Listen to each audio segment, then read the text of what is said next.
Lieutenant Jake Morrison wiped sweat from his forehead as he looked through his binoculars. The hot sun of Kepler 442b beat down on his back. This planet was new to humans. They had only been here for 2 years. Jake and his team were doing a simple job today.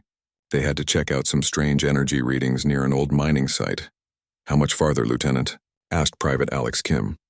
The young soldier was carrying a heavy pack full of explosives and tech gear.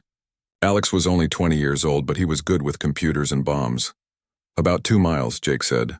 He folded his binoculars and put them back on his belt. "Stay sharp, people. Command says these energy readings are weird. Could be nothing. Could be something big." Behind them walked Corporal Lisa Grant. She was 24 and handled all their radio calls. She also knew how to fix people when they got hurt. Lisa checked her equipment for the 3rd time that morning. Her radio was working fine. The medical kit was full. Everything looked good. Private First Class Danny Torres brought up the rear. He was 22 and carried the biggest gun on the team. Danny was strong and could carry heavy weapons all day without getting tired. He liked to joke around, but when fighting started, he became very serious. The 4 soldiers had worked together for 8 months. They knew each other well. Jake trusted his team completely. They had done many missions like this one. Go out, look around, come back, and report what they found. It was usually boring work. "Lieutenant, I'm picking up something strange on my scanner," Alex said. He stopped walking and looked at a small device in his hands. "These readings don't match anything in our database." Jake walked over to look at the scanner. The screen showed energy patterns that moved in ways he had never seen before. "How far away?" "Maybe half a mile. It's coming from the mining facility." "That place has been empty for 6 months," Lisa said. "The mining company pulled out when they found better sites closer to the colony." Danny shifted his heavy machine gun to a more comfortable position. Maybe someone moved in after they left. Could be smugglers or pirates. Jake thought about this. Pirates sometimes used empty buildings to hide their ships. But these energy readings looked too advanced for pirates. Most criminals used old broken equipment. This looked like military-grade technology. "We stick to the mission," Jake decided, "but everyone stays alert. Danny, keep that gun ready. Alex, monitor those energy readings. Lisa, try to contact base camp every 10 minutes. They walked through tall grass and around large rocks. The landscape was beautiful but dangerous. Wild animals lived in the forests. Some of them were bigger than earth bears. The grass could hide deep holes that would break a person's leg. After 30 minutes of walking, they reached a hill that overlooked the mining facility. Jake used his binoculars again. What he saw made his blood run cold. "Holy hell," he whispered. The mining facility was not empty anymore. Huge metal structures had been built around it. Strange ships sat on landing pads that had not been there 3 days ago. Alien soldiers walked between the buildings. They were tall and thin with gray skin. Some of them carried weapons that glowed with blue light. "Lisa, try to contact base camp right now," Jake ordered. Lisa grabbed her radio and started calling. "Base camp, this is Recon Team Charlie. We have a situation. Please respond." She waited. Nothing but static came through the radio. "Base camp, do you copy?" "Still nothing." "They're jamming our communications," Alex said. He was looking at his scanner. "These energy readings are some kind of interference field. It's blocking all radio signals." Jake felt his heart beating faster. This was not a routine mission anymore. They had found aliens. Real aliens. And the aliens had built a military base right next to a human colony. "How many do you count?" Danny asked.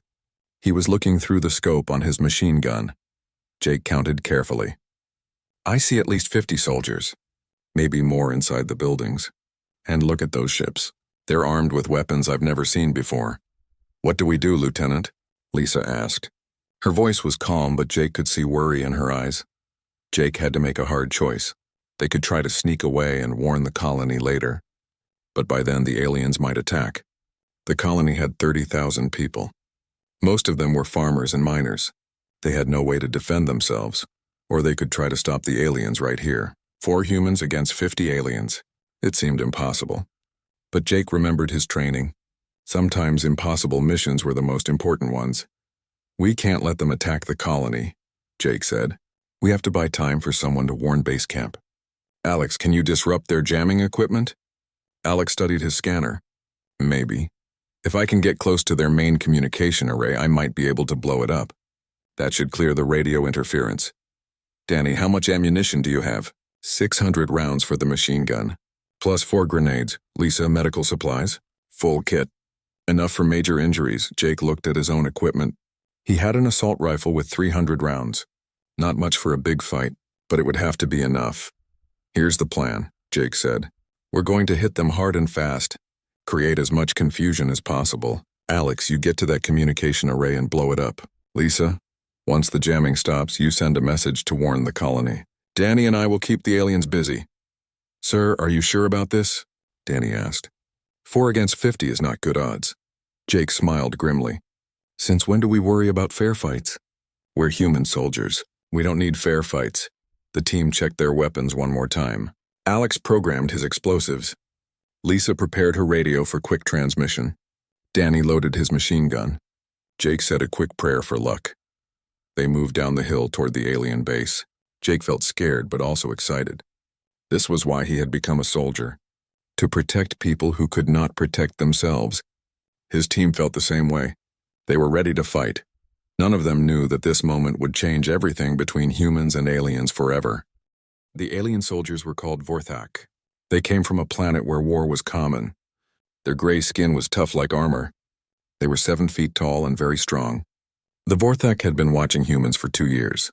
They thought humans were dangerous because they built colonies so fast. Commander Zektar stood in the main building of the alien base. He was planning an attack on the human colony. Around him, other alien species worked together. The blue-skinned Zephyrians controlled the technology. Flying creatures called Nexari watched the skies. 5 other alien races had joined this alliance. They all feared human expansion. The humans must be stopped, Zektar said to his officers. They take new planets every month. Soon they will threaten our home worlds. None of the aliens knew that humans were peaceful explorers. They saw human colonies and thought of invasion armies. This misunderstanding would cost many lives. Jake and his team moved carefully toward the alien base. They stayed low behind rocks and tall grass. Alex carried his explosives in a backpack. Lisa had her radio ready. Danny's machine gun was loaded and ready to fire. Jake felt his heart pounding as they got closer. There, Jake whispered. He pointed to a tall tower with spinning dishes on top. That must be their communication array. I can reach it, Alex said. But I'll need cover when I run across that open ground. Jake studied the area. Between them and the tower was 50 yards of empty space. Alien guards walked back and forth. Getting across without being seen would be almost impossible. We go loud, Jake decided. Danny, when I give the signal, start shooting. Draw their attention.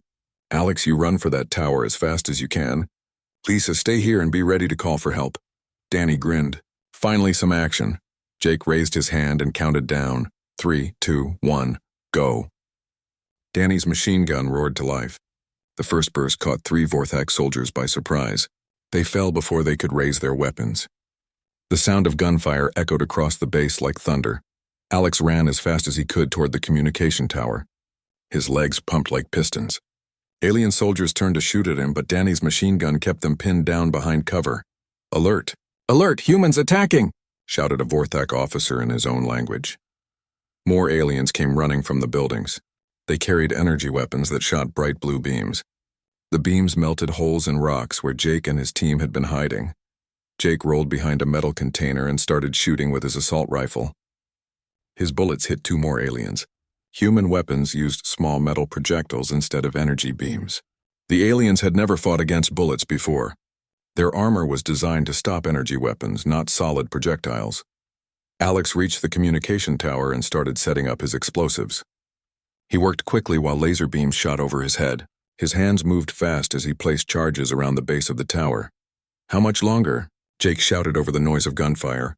2 minutes, Alex called back. A group of flying aliens swooped down from the sky. They looked like giant bats with metal wings. Danny turned his machine gun upward and fired.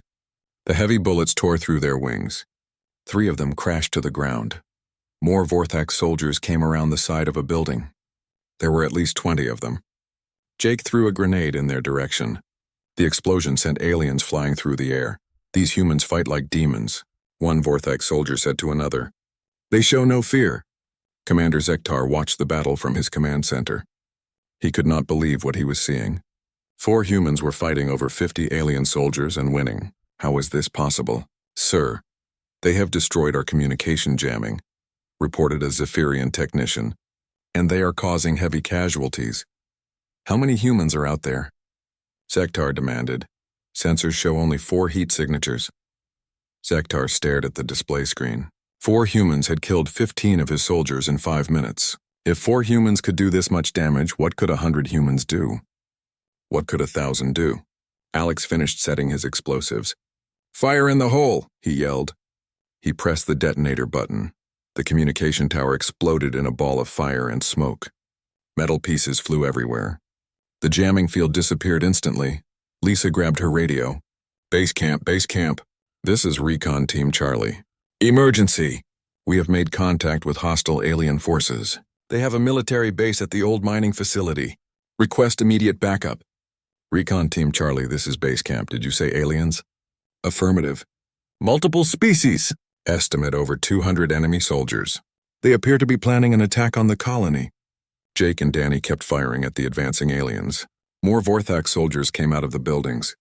Some carried heavy weapons that shot explosive energy balls. We need to move, Jake shouted. They're bringing up the big guns. The team ran toward a cluster of mining equipment left behind by the previous human workers. Old trucks and digging machines provided good cover. Alien energy blasts melted parts of the metal, but the thick steel protected the humans. Danny set up his machine gun behind an old bulldozer. He had a good view of the alien base from here. Every time aliens tried to advance, he cut them down with accurate fire. Alex found some mining explosives in one of the trucks. These charges are designed for breaking rocks, he told Jake, but they should work on alien buildings too. Do it, Jake ordered. Lisa kept talking to base camp on her radio. They have energy weapons and flying units. Our position is being overrun. We need air support now. Hold your position, Recon Charlie. Help is coming, but help was hours away. The team had to survive on their own until then. A new type of alien appeared on the battlefield. These ones were huge, covered in thick armor. They carried weapons as big as trees. When they fired, the ground shook. What the hell are those things? Danny asked. Heavy assault units, Jake guessed. Just keep shooting. One of the armored aliens aimed its massive weapon at their position. Jake saw the weapon charging up with blue energy. Move. Everyone move now. The team scattered just as a huge energy blast hit the bulldozer. The metal machine melted like ice in a fire. If they had stayed there, they would all be dead. The battle was getting worse. More aliens kept coming. Jake realized they could not win by fighting in one place. They needed to move around and hit the aliens from different directions. New plan, he called to his team. We split up and cause chaos. Make them think there are more of us than there really are. This was exactly what human soldiers were trained to do.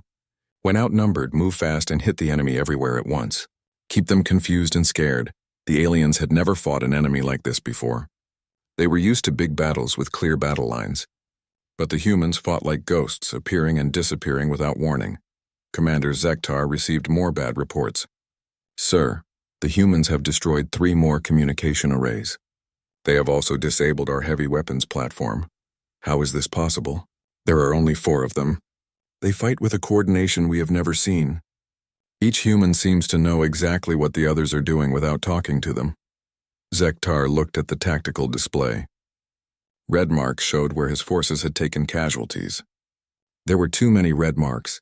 In 1 hour of fighting, these 4 humans had done more damage than his army had expected from a full human military unit.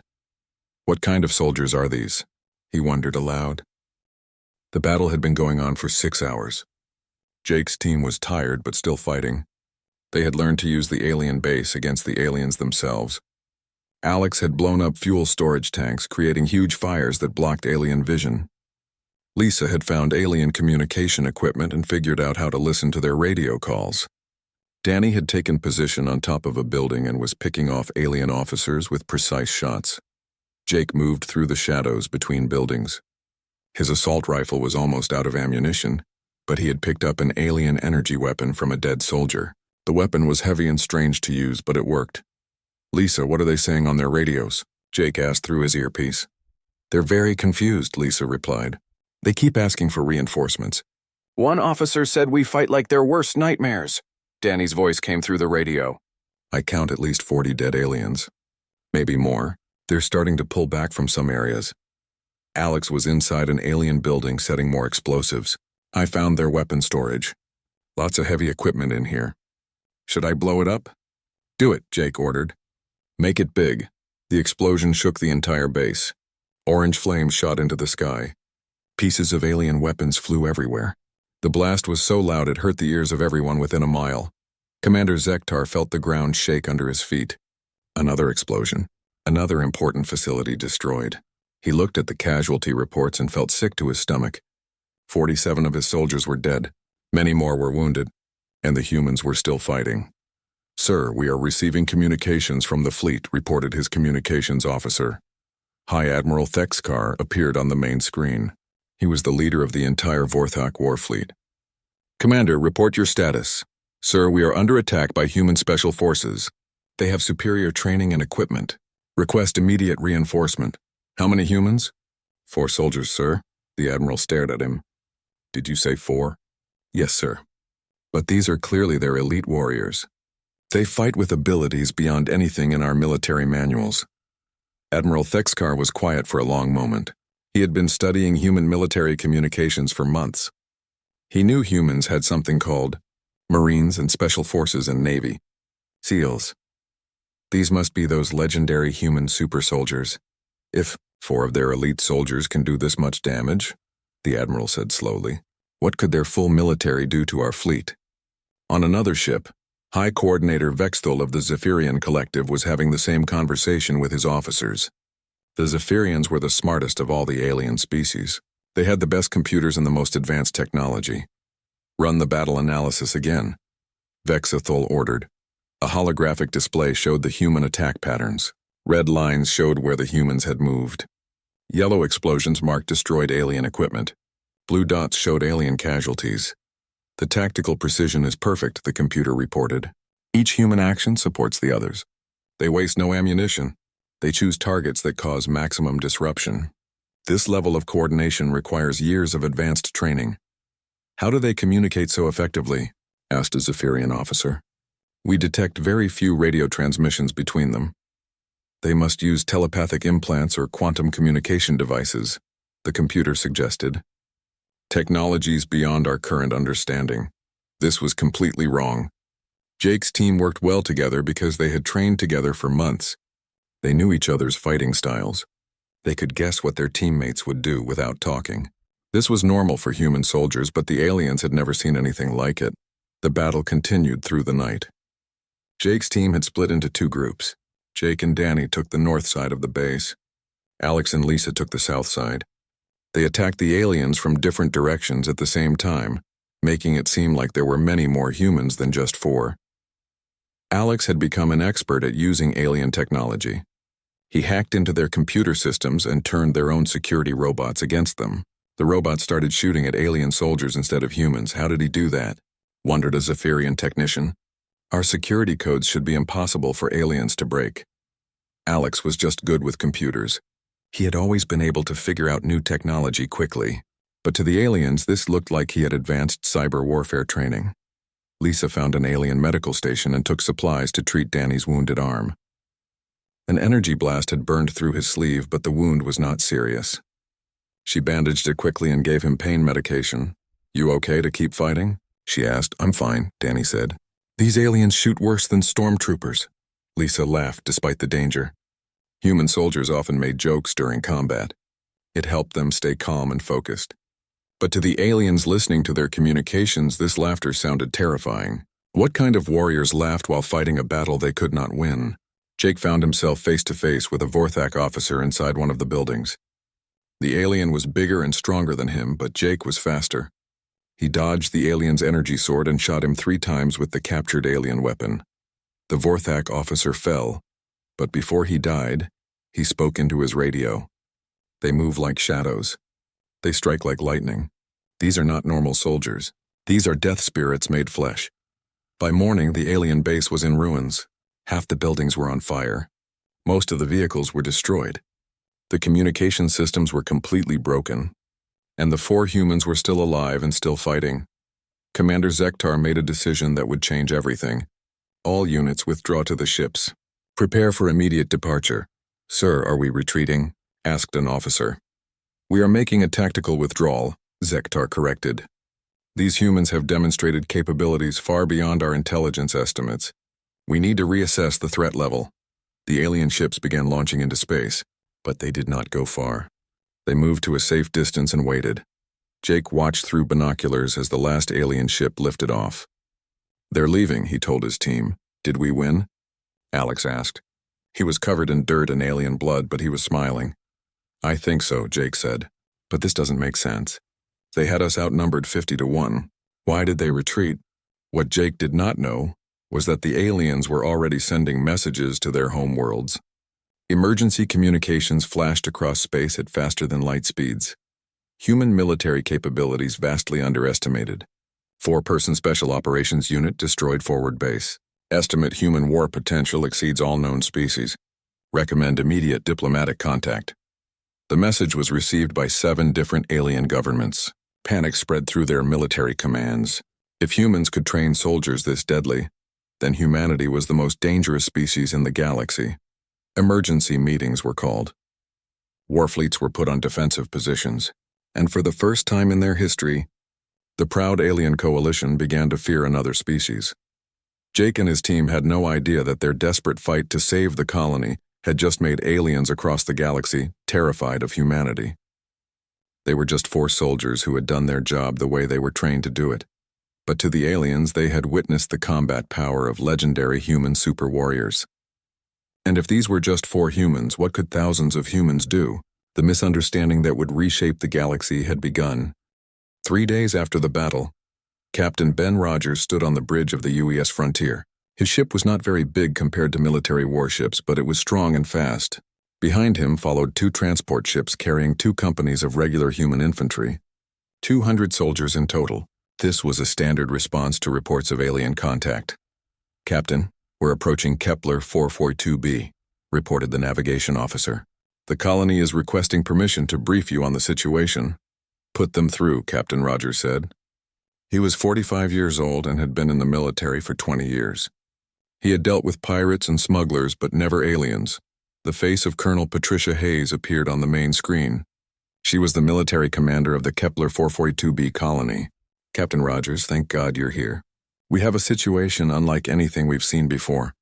I read Lieutenant Morrison's report, Captain Rogers said. Aliens with advanced technology. Hostile intentions. Has there been any more contact? Negative. They withdrew after the initial engagement. But Captain, there's something strange happening.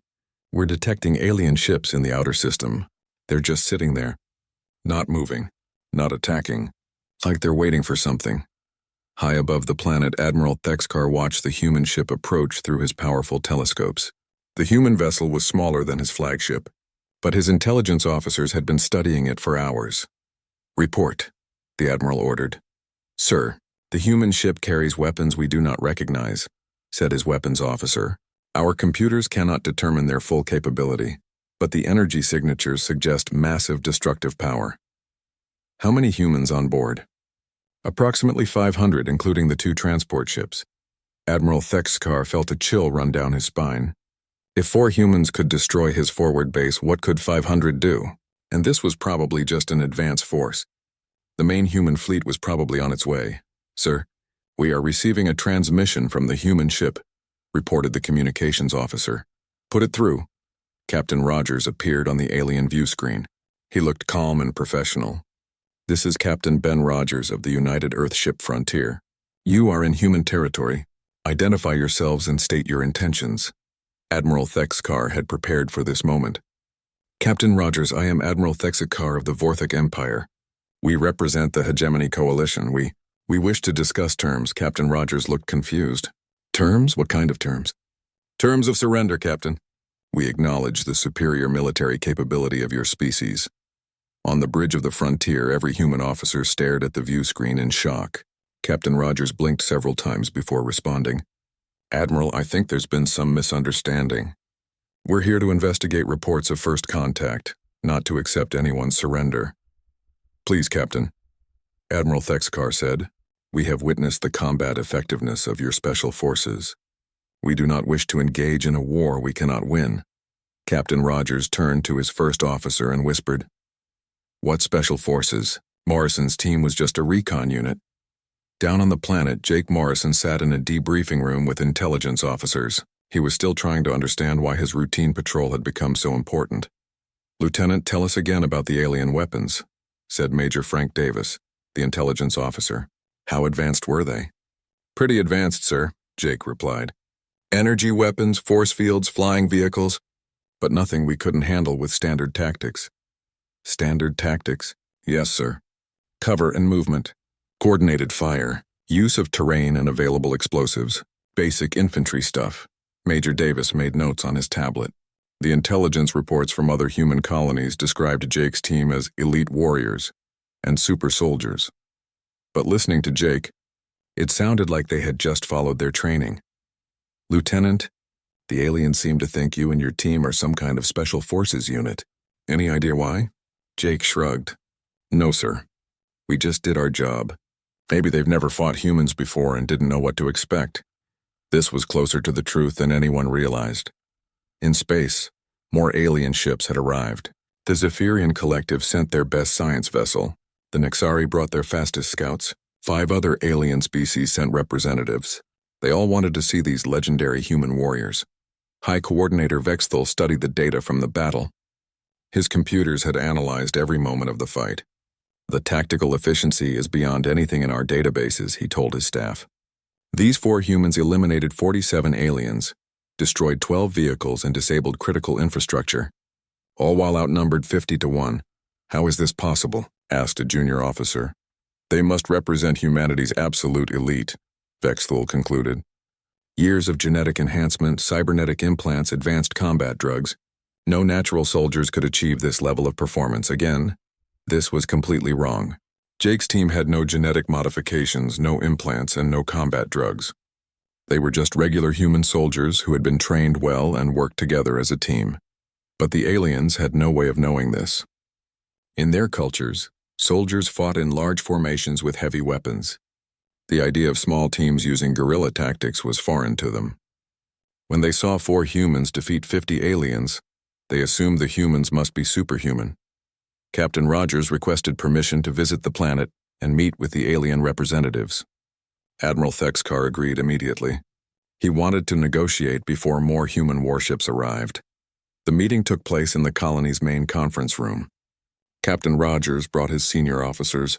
Admiral Thexkar brought representatives from all 7 alien species. Jake Morrison and his team were asked to attend as technical advisors.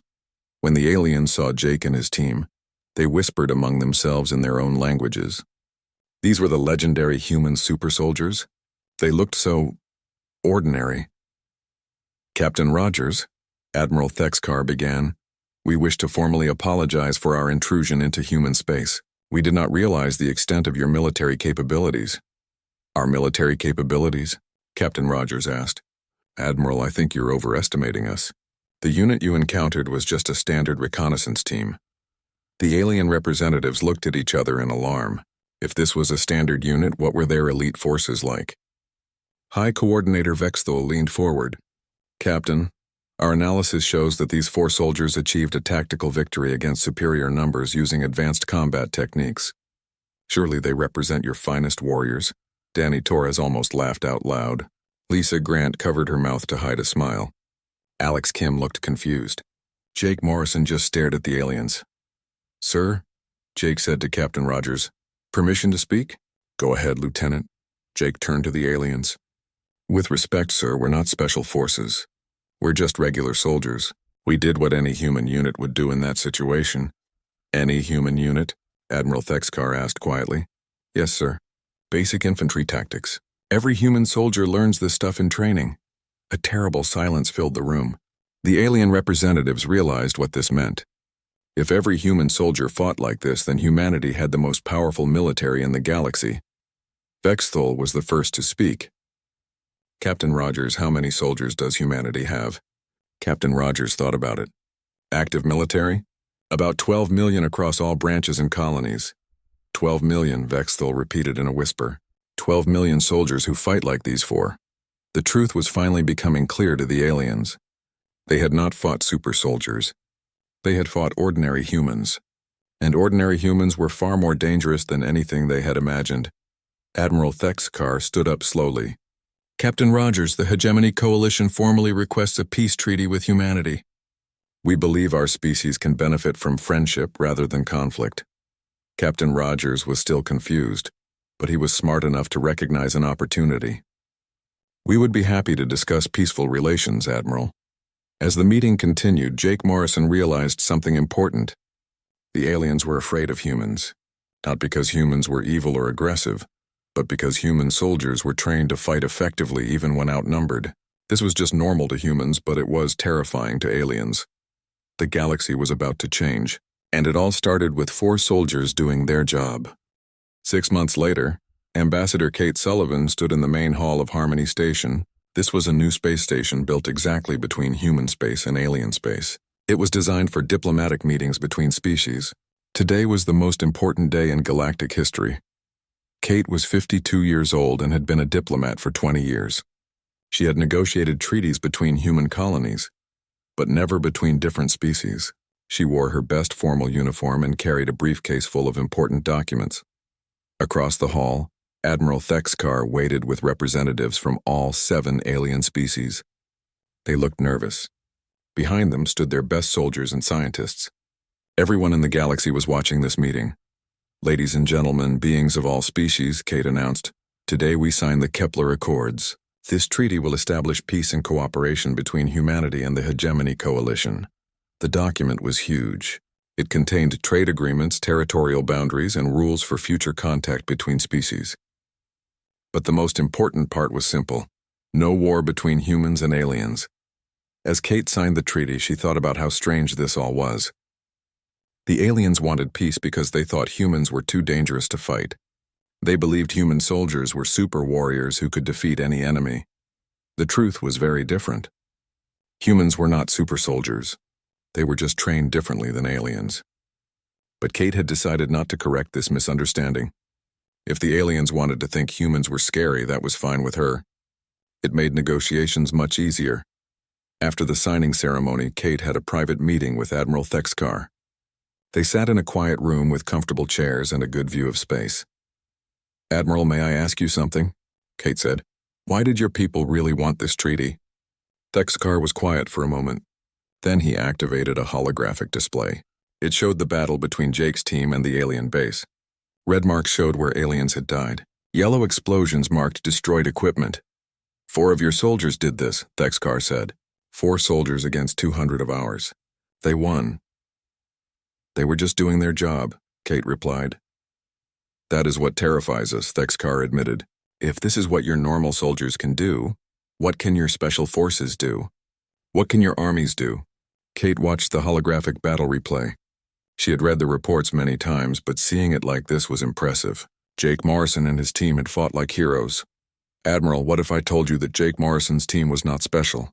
They were just regular soldiers with standard training." Thexkar stared at her. "That would mean that every human soldier is trained to fight like this." "Yes." The alien admiral was quiet for a long time. Finally he spoke. "Then this treaty is the wisest thing my people have ever done." On Earth, Jake Morrison sat in a bar near the military base where he was stationed. He was still a lieutenant, but now he was famous. News reporters called him a hero. Military historians wrote articles about his tactics. Children played games pretending to be him. Jake did not like being famous. He just wanted to be a soldier. Danny Torres, Lisa Grant, and Alex Kim felt the same way. They had been offered promotions and medals, but they preferred to stay together as a team. "You know what's funny?" Danny said as he drank his beer. "We're famous for doing exactly what we were trained to do. The aliens act like we're some kind of superhumans," Lisa added. "But we just followed basic infantry tactics," Alex laughed. "Remember when I hacked their computers?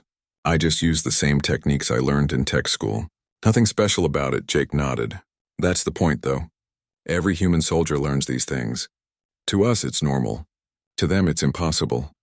A news report played on the television behind the bar. It showed the signing of the Kepler Accords. Ambassador Sullivan was shaking hands with alien representatives.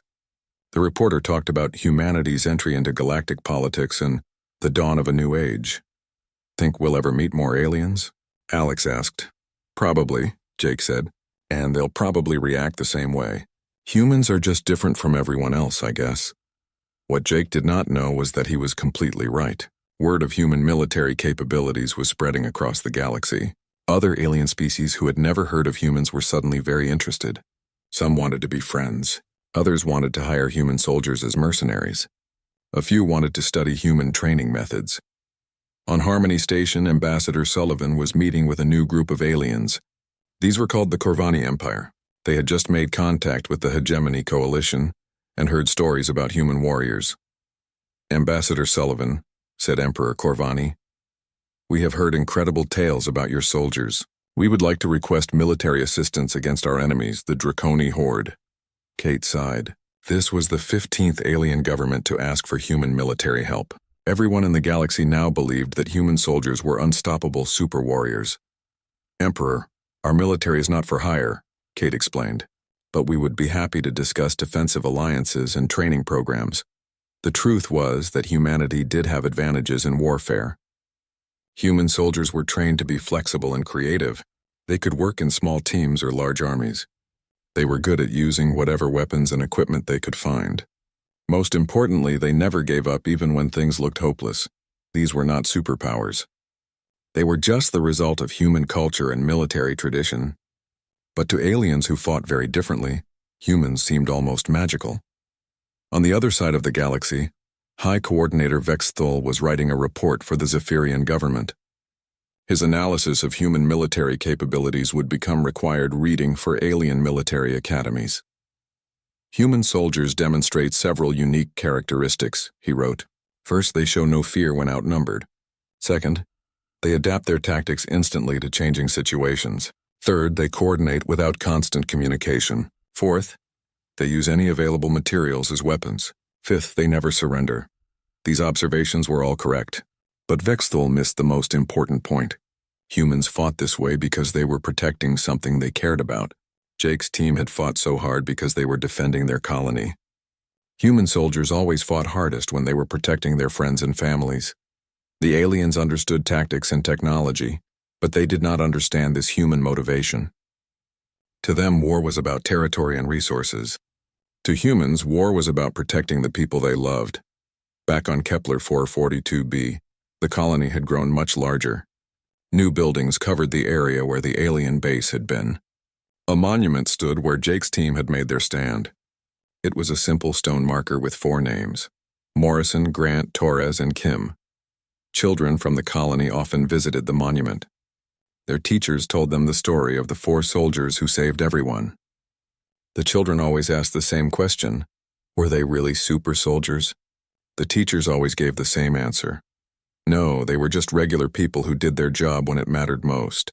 And that was the real truth about humans. They were not super soldiers or perfect warriors. They were just people who had learned to work together, fight smart, and never give up.